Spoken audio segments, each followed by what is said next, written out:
so what they did was, is they said, well, we have to do something with these women. We can't make them priests. We can't, what are we going to do? So they organized them into what essentially were called Bible study groups. And they chose up, and the Protestant leaders of the church chose issues for them to organize around. And one of them, there's two main issues. One was abolition, and one was temperance. Does anybody know what temperance is? Temperance is the abuse of alcohol, so people who are too drunk. And the source of their problems in life is that they are alcoholics as opposed to any other factor. So they organized around these issues. And across the north of the whole, around abolition and temperance. Do you know what abolition is?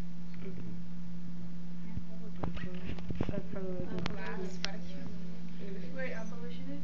Abolition.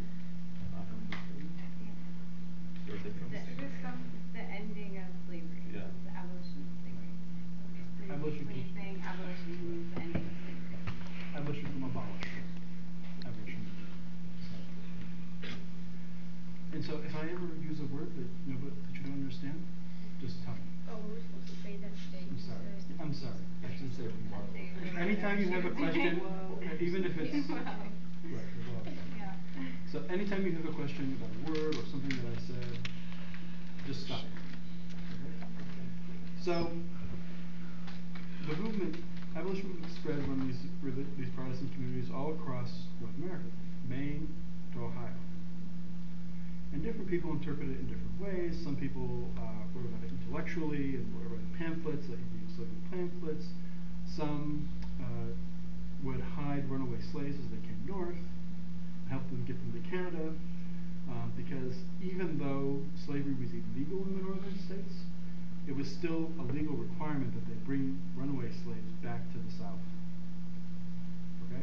So the idea was to get slaves through the north into Canada. And so some people helped with that. And one of the leading people in that movement is called the Underground Railroad. Was a woman named Harriet Tubman. She was an African-American woman who was born in Maryland and escaped from slavery herself and came back to Maryland, I forget how many times, but an excessive amount of times, to free slaves to come back. And one of her famous quotes was, "And I saved 1,000 people, but I could have saved 1,000,000 more if they had realized they were slaves." And so that's one form of activism that abolition took. Another form was organizing, white people who were,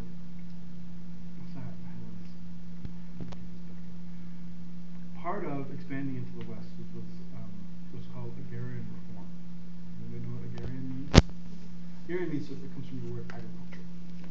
So agrarian reform usually refers to the reforming of ownership of land. So initial policy that came out of the British colonies was, because the land was physically inhabited by Native Americans, you couldn't just go in. You had to come up with a reason to take the land, right? So they came up with this idea of what they call, it's a Latin term, I forget it now, it doesn't matter. Essentially was, you only own the land if you mix your labor. In other words, if you don't fence your land and farm it, you don't actually own it. So therefore, Native Americans didn't own land.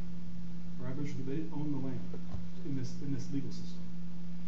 So when the United States was expanding, they opened the land up to settle, white settlers from the east to go out and occupy it.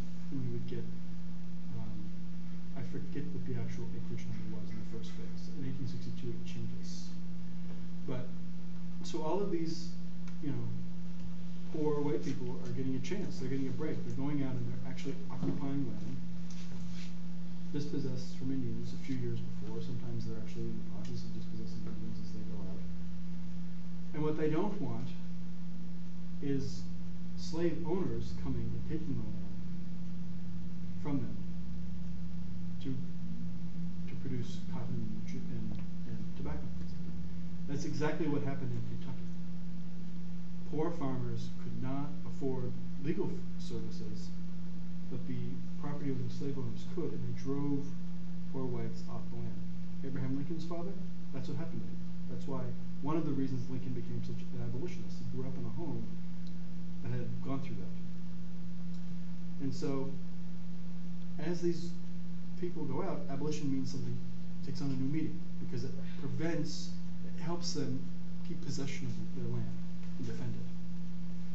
This comes to a head in 1854 in Kansas because there's a debate in the country over which territories, as the country expands, are going to be slave territories. Right? So there's all kinds of compromises about it.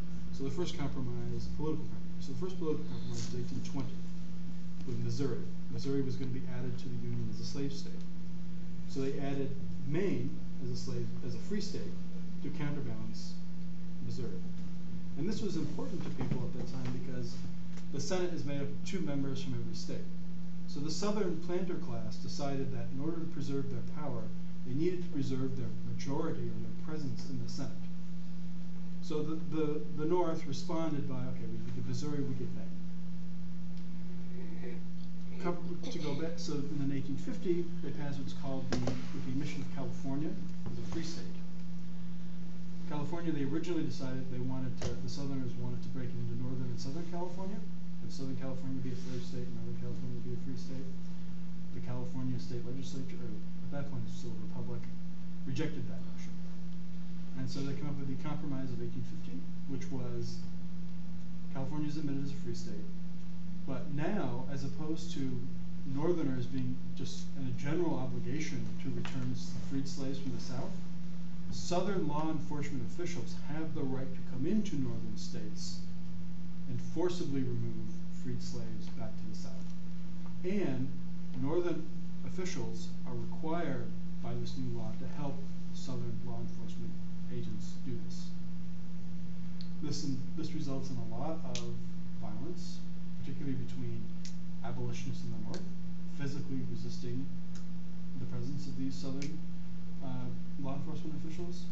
There's a case in Wilkes-Barre, Pennsylvania, where there were 2 African-American men that were able to swim across the river to freedom, or not to freedom, but to continue away from the slave catchers because the white abolitionists in the town entered into an armed conflict battle with the slave catchers. So these incidents are happening all around. And so in 1854, they changed the 18th Compromise of 1850 to allow each individual territory in the West to vote whether they wanted to allow slavery. So, has everybody heard of Bleeding Kansas? Yeah. Okay, right. Well, with No? John Brown. Okay, so John Brown, right. So what happens is in Bleeding Kansas, once this vote becomes an issue, each side rushes people to Kansas to dominate the vote. And it breaks down into violence. A real war. Not just a few little skirmishes in Pennsylvania, but a real actual mini war in Kansas over slave versus abolitionist forces. And this is where John Brown becomes very prominent because he becomes the leader of the abolitionist forces and he becomes very, very, very bloody in his determination to expunge slavery from Kansas. I want to ask you all a question. What were you taught about John Brown? Nothing. Say I don't pay attention to history. Oh, history? John Brown, farmer. No, I didn't heard of him. Okay. Can I tell you what I heard? Sure. Tell me what you know. I heard he was white who wanted to end slavery, and at one point he went to what's his name, Frederick Douglass, to join him to to battle about who he was.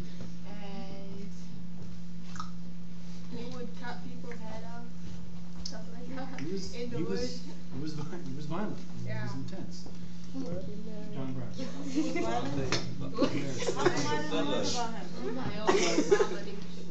Everybody learned this in his history. So one of the things that I was taught about John Brown, and Johnny may have been taught the same thing, was that John Brown's abolition wasn't motivated